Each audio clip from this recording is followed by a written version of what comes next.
Okay, this is Mongolian Mindset, and today we're going to be doing David Beckham.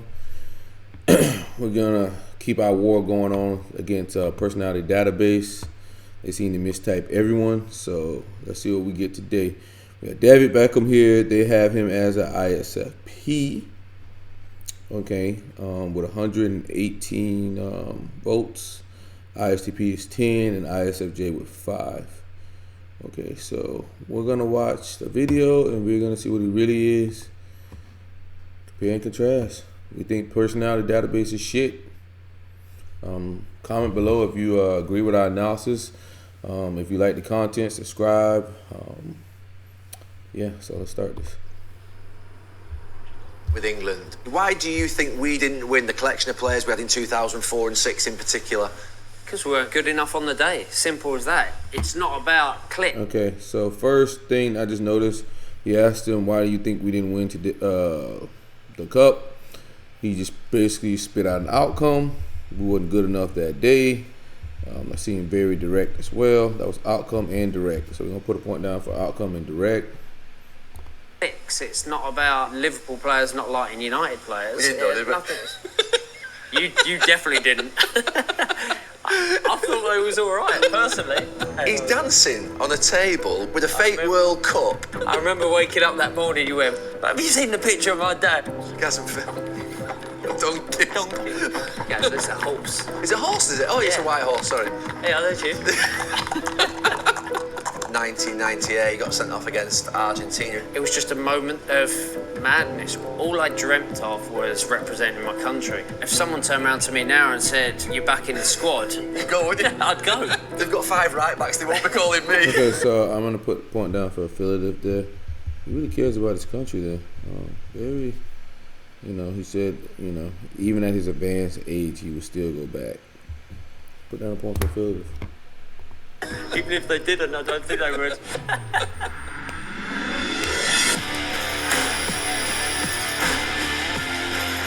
On this episode of The Overlap, I travelled to Qatar for a World Cup special with an England legend, someone who I've known for 30 years.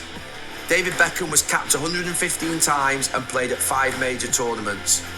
We talk about his early World Cup memories, captaining his country, and in 27 seconds. So that's probably my first memory. And every World Cup, me and my dad used to obviously watch all the games. I used to hang a St George's flag outside of my window in Chingford. Okay, so those were my first memories. Go back here. in those, about your first World Cup memory. First World Cup memory would have been sat in my mum and dad's house in Chingford in 1982. And obviously my hero. He's talking about 1982. Wow. So he has a good-ass memory. Let's see if he can recount it very well, because if he can recount it very well, I'm going to put down a point for SI, which is also linked to NE. At the time, Brian Robson scoring after 27 seconds. So that's probably my first memory. And every World Cup, me and my dad used to obviously watch all the games. I used to hang a St George's flag outside of my window in Chingford. So those were my first memories. In those early years of watching England, I'm going to put down SINE there. He seems to be very good with his memory. and what were your thoughts of England in terms of how they played? Obviously Brian Robson was your hero, but the style of play, obviously they had difficulties around that time in tournaments. We did have difficulties, but I always felt that our England teams were like full of brave hearts. We had brave players, Terry Butcher, Paul Ince, but then you had players like Gazza come in, and all of a sudden you had this playmaker, Chris Waddle, Glenn Hoddle, all of these great players. So you take it forward 8 years to the 1990 World Cup, the Gascoigne moment, the tears, the emotion, obviously what happened in that tournament. To be honest, I think the whole nation wept with Gazza on that day. I think we all felt that emotion that he was feeling. He was brilliant, wanted to be with Gazza. He was just he was infectious around the place. You know what? He wanted to be loved. It was simple as that with Gazza. Obviously I did a couple of different campaigns with him, advertising things, and there was one particular shoot that I was on, and my mum and dad were with me. And my mum and dad they laughed with him, they cried with him, and they came away from it. He recounts his memory very well. So, SINE. And he seems to be direct. He's not informative. He's language is specific, concise, and to the point.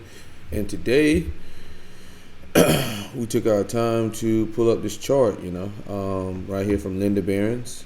We highly suggest you pick up her material, this book right here.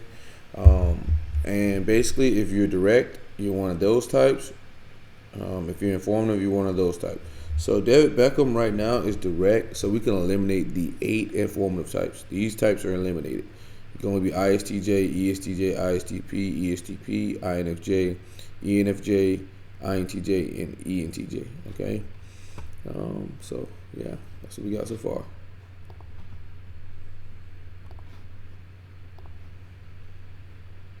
Just in love with Gaza, and you played with him a lot more than I did earlier on.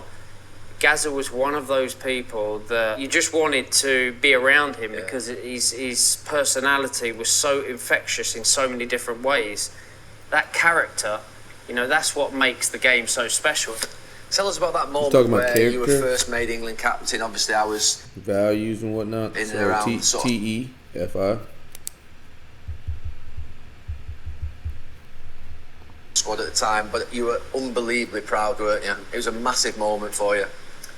It was a massive moment. I just think that as a kid, you always dream of representing your country. When you love football as much as we did, I'd watched the games with my dad, I'd watched the games with my granddad, I'd been to Wembley. All I dreamt of was representing my country. So then to be given the captain's armband, it was just a huge honour to lead England for the amount of times that I did into different competitions. And your responsibilities change. They change hugely. There's no hiding places there. There was no hiding places. You had to deal with politics on the field, off the field, make decisions, and I was making decisions when... He's talking about outcomes, making decisions, responsibilities, affiliative, and outcome. Really, I didn't know whether I was making the right decisions or wrong decisions. I asked you and hoped that you got it right. So I wasn't getting it right. I was going on strike. You honestly. So, the responsibilities came with being England captain. But to be honest, if someone would have turned around to me when I was sat in my dad's living room in 1982 and said, that'll be you one day wearing that captain's armband in a World Cup, I'd never have believed that. I'd always want it, but I'd never would have believed it. When I look back at my England career, I always thought of it as a roller coaster. Yeah. It was never calm, was it? It was never so... It was just up and down all the time. It was. How do you view your England career when you look back at those 115 games? I sometimes think of it as a disappointment because we never won a tournament or we never got to a final. Do you have regrets of any kind? I don't have any regrets other than not winning something. And yeah, you could look back and say, well, it was disappointing because, over those years we had great players, we had Why didn't we win? I ask people this who played in that team who weren't part of that team. Why do you think we didn't win the collection of players we had in 2004 and 6 in particular?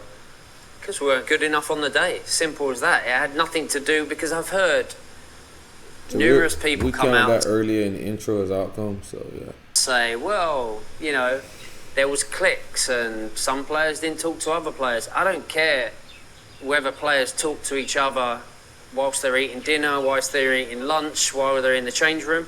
The moment you get on that pitch, you don't care whether Stevie G's in a better position than me. I'm going to give him the ball. Simple as that. You're football. Okay, so give him the ball regardless. He's just here to win. He's outcome. So I'm going to take direct and outcome off the table. So that makes him an ESTJ, ESTP, ENTJ, and ENFJ because he's direct and he's looking for outcomes. So that automatically makes him extroverted without even finding if he's initiating or not. And he seems to be able to recall his memory very well. So we can almost call him an ESTJ already, but we're going to keep watching. And the reason why we're able to do that is because ESTPs are SENI, ENTJs are SENI, ENFJs are SENI. The only SINE is the ESTJ. Okay, he seems to be very good with his memory. Professional. It's not about cliques. It's not about Liverpool players not liking United players. We didn't know, did we? You definitely didn't. You just initiated there. I thought they was all right, personally. I was in the middle. I was Switzerland. He gave himself a little TE title there. I was Switzerland. So it's a TE title, and he initiated there. Well, I used to initiate a couple times. We just didn't really care about catching it because we had to reckon outcome so much.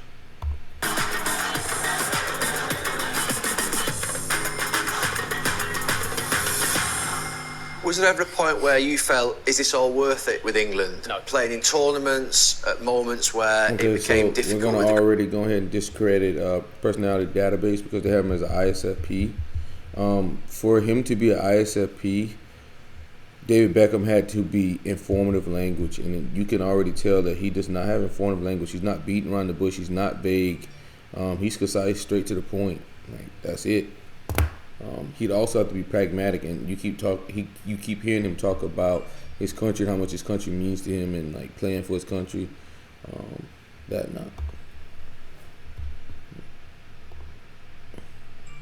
Criticism Never. And never felt like it was too much. No, never. I think there's so much expectation, and when you get knocked out of a tournament, you know what's coming. But there was never one moment where I thought, you get knocked out of a tournament, you know what's coming, you know the outcome. I don't want to do this. I'm going to step down playing for my country. I used to say it to my dad that, I never want to retire from international football. If I don't get picked again, I don't get picked again. But I never want to be one of... what if there. So we'll put on a point for abstraction there. But we think this guy's an ESTJ, and they have any child. Any child can say abstract things from here and there. Those players that steps down from playing and representing my country. I might have stepped down captaining England because I felt it was the right time to let someone else take over. But I never thought for 1 minute that I was stepping away from playing for my country. I never wanted to be that player. How did your England career finish? Because at the end, you went to the last country. Yeah, he's a Phillies. World Cup, didn't you?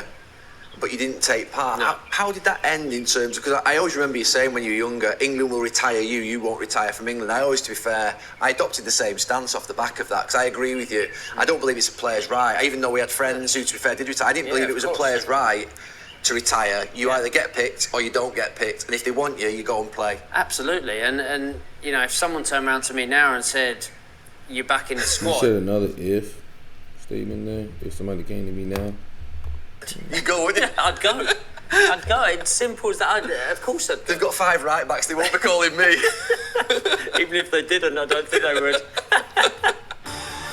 I don't think I've ever been as emotional as I was, like uncontrollable sobbing, which is slightly embarrassing because at the time the Argentinian coach was going past and they were all banging out the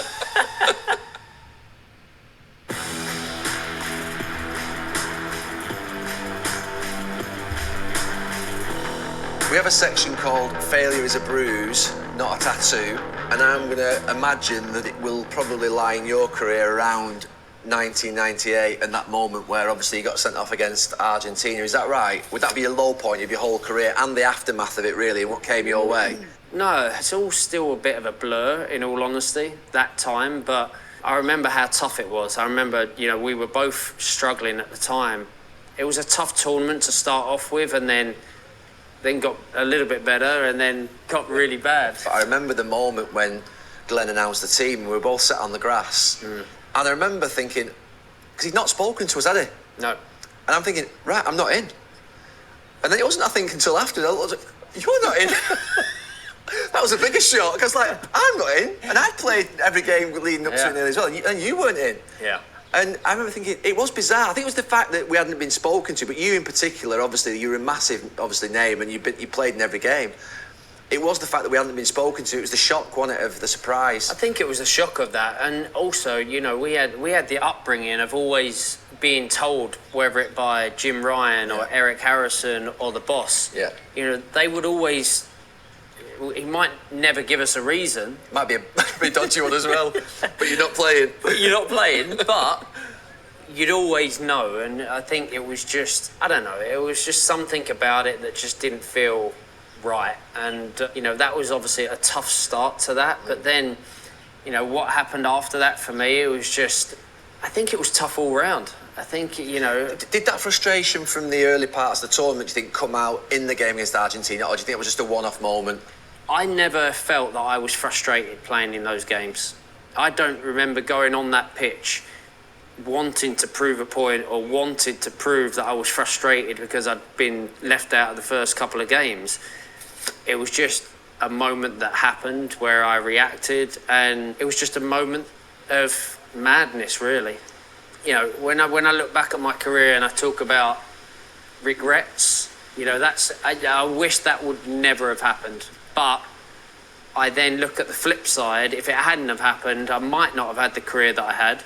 I might not have been as strong as I was after that time to get through some of the stuff that I went through throughout my career. So I turned it into a positive, but, you know, it was one of those moments, of course, you never want that to happen in a game. Now, when I look back at my career and I talk about regrets, you know, I wish that would never have happened. But I then look at the flip side. If it hadn't have happened, I might not have had the career that I had. I might not have been as strong as I was after that time to get through some of the stuff that I went through throughout my career. So I turned it into a positive, but, you know, it was one of those moments, of course, you never want that to happen in a game. He's always talking about I remember outcomes. sitting on the coach with you Direct next to you outcomes. after, and it was bad. It was really bad. I remember you walking into the dressing room. Some people supported you, but there was also some lads that went quiet on the... I'm not going to ask for the names, but some lads went quiet on you, didn't they? And you felt let down by that at the time, didn't you? It's probably harsh to say I still feel let down by that, but I look back at that moment, and we were young. Yes, I'd made a mistake, but there's certain people, I think, in teams and in football that you expect to get behind you and expect to support you no matter what. And I think we always had that at United. And I felt, at the time, I think I felt let down. It's a bit dumb and dumber, wasn't it? Yeah, there were a few but I don't know. I actually didn't know what to think. You know, at that moment in time, I didn't know what to think, what to expect. I didn't know what was going to happen. I don't think I've ever been as emotional as I was coming out of that ground and seeing my mum and dad. And I remember looking up. Were you crying with them? Yeah, I was like uncontrollable, like sobbing, which, you know, is slightly embarrassing because at the time the Argentinian coach was going past and they were all banging on, you know, so it was a little bit embarrassing. But no, that was But you are emotional, aren't you? I mean, the people who know you know that you are emotional, particularly with your mum and dad, your family. Yeah. You would be emotional about those types of things. Yeah, because I also felt that I'd let quite a lot of people down, but I didn't even think and expect what was going to happen for the next few years. You know, after that, I knew that, you know, it was going to be a tough moment going back home, but I never expected it to be as bad as it was. When was your first conversation with Sir Alex, boss, after that? The morning after. He phoned me early morning, and he said, "Are you okay, son?" And I said, "Yes." And I think I got emotional to him as well, believe it or not. And he just said, "Don't worry, go away for a few weeks, go somewhere quiet," which I went to New York. But my wife was there. Victoria was there, so I was going to meet her because she was on obviously a world tour. So I went to meet her. It was probably the worst place I could have gone, just because the media was just a nightmare from the moment, because we went to the World Cup on the Concorde and then we arrived back on the Concorde, I think it was. That was a bit embarrassing when it came back on the Concorde. Yeah, a little bit. Probably shouldn't have come back on that. But I remember getting back, and I remember walking through the airport then and being absolutely abused by this one TV reporter at the time, saying how I'd let my parents down, my grandparents. You see, his memory is like really good. It's actually very good. ENFJs, ENTJs have terrible recall memory because that's like Trixie, and that's in the 7th spot. ESTPs are okay, but ESTJs can remember a lot because of SI in the parent spot. He seems to be able to recall his memory very well. So I'm ready to go ahead and call David Beckham an ESTJ. down. This was in London when we landed? This was at Heathrow when we landed. And then I obviously went to New York to see Victoria. What did Victoria say to you? I don't think she... I phoned her after the game and she went, "What happened?" I was like, Didn't go that well. It wasn't great. So the gaffer called me. He just said, "Don't worry about it. Go away for a few weeks. Come back to the club and you've got us." And that was all I needed to hear. How do you describe the press reaction, the media reaction? I mean, it was absolutely incredible. It didn't just continue for a day, a week. 4 years. 4 years. But it went on, didn't it, with the sort of the hanging the effigies of you outside pubs. It went on into the away games. I always remember the West Ham one, where you actually had to have about 5 security guards around you because there was threats to your life. You had to contend with a lot at that time. It was mad, wasn't it, really? Yeah, I think it was. Every game that season, apart from obviously every time we played at Old Trafford, was horrendous. Every talk show, everywhere I went, every time I put petrol in the car, I was getting abused. So whether it was in Manchester, whether it was in London, it didn't matter. But I think the thing that got me through that particular season were the United fans, because that first game I was nervous anyway because I didn't know what the reaction was going to be. But then that first corner, I walked over with the ball and I looked up and the whole stand just rose and just like it was that's how I got through that season. So he recalls his experiences really well as well. He has a lot of SI here. David 2004 and 6, the like wives and girlfriends came to the camps. Whether people behave themselves in the right manner. That was just my dad and your dad. That was just our dads. I remember waking up that morning, you went, "Have you seen the picture of our dad?" See, he keeps talking about being... Hi everyone, I hope you're enjoying this episode. This is just a quick thank you. Believe it or not, we're at the entrance to what's going to be the England team hotel. What were we saying 16 years ago? If we turned up and this is the entrance What for the would you say? Who chose this? I'm sure it's lovely inside. It's sure it's lovely inside. Yeah, it's strange from out here though, isn't it, when you look at it? To be fair, it feels in the middle of nowhere and it's on the beach. What more do you want? Right, let's go and have a look and see how we go.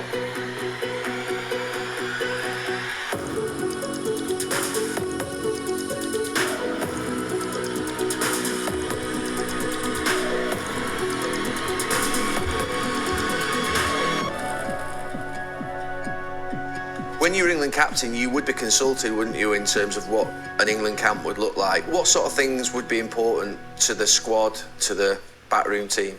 I think every player was different, but I think once you're in a tournament, we spoke about the responsibilities of being England captain. Those are the kind of things you actually get brought into, which actually I quite enjoyed. I like those kind of things, being involved in where we stayed, the atmosphere, the games room. Because once we started getting players like Wazza, who was 16, 17, into the squad, you had these younger group of players that actually enjoyed games rooms and things like that, whereas we were just happy to just sit in our room. And slippers. Pipes and slippers. So, I think the things that you kind of look for is tranquility more than anything. Yeah. You want to be in the middle of nowhere. As much as you want a little bit of atmosphere around the hotel, when you're in a tournament, all you care about is the games. And, outcome. I mean, this all is you care about the games. setup. To be honest with you, this place here, I was a bit worried when we pulled up outside. But when you get in here... I thought it looked all right. You're just a bit posh. This bit's unbelievable though, isn't it, really? The players will love it in here, won't this courtyard? You'd like to think so, but they're all young kids. I don't know. Maybe I'm thinking a bottle of wine. Me and you with a nice bottle of red, something nice. So in terms of going back to the camps that you stayed at, 98 was your first tournament, Liverpool. Yeah. It was a golf course camp. Mm. What do you think of it?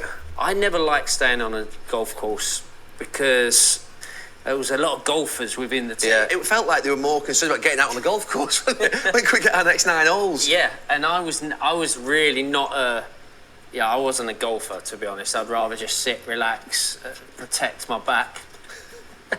But even though you were kind of protected, I never really enjoyed, staying actually on a golf course personally. What did you think that one was a bit remote so as well? done That here. camp, it was We're a done bit here. straight. Okay, so what we really noticed very early on is that David Beckham was initiating. He was direct and he was outcome focused. And if he's direct and outcome, he has to be an extrovert. And he says a lot of SENE statements. And the only in charge type that uses SINE is an ESTJ. And he said a lot. His memory was really good. He's very affiliative to his country and whatnot, and his responsibilities. He talks about that a lot. ENTJs and ENFJs, they have a problem kind of relaxing because they have SI trickster, and he always talks about like relaxing, tranquility, being a big thing. He's a TEFI user. So yeah, David Beckham's an ESTJ. We see personality database has him as an ISFP, and for him to be an ISFP, he'd have to be informative. He'd have to be pragmatic, and he's affiliative, and he'd have to be responding. So he'd have to be an introvert, and we could tell that he was not an introvert. He had no problems like speaking up, changing the subject, whatnot. But yeah, so personality database has it wrong yet again, and you can check this little thing here, and it shows you. Let's pull it up.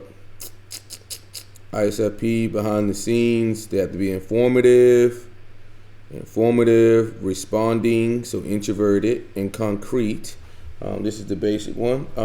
ESTJ is what we got him as. He's initiating, he's direct, and he's concrete. They don't have outcome on this one, but we'll put it on the next one. But ESTJs are outcome focused. So yeah, this is Mongolian Mindset. We disagree with personality database yet again. We think they suck. They let anybody vote on anything. And we're done here. Like, comment, subscribe.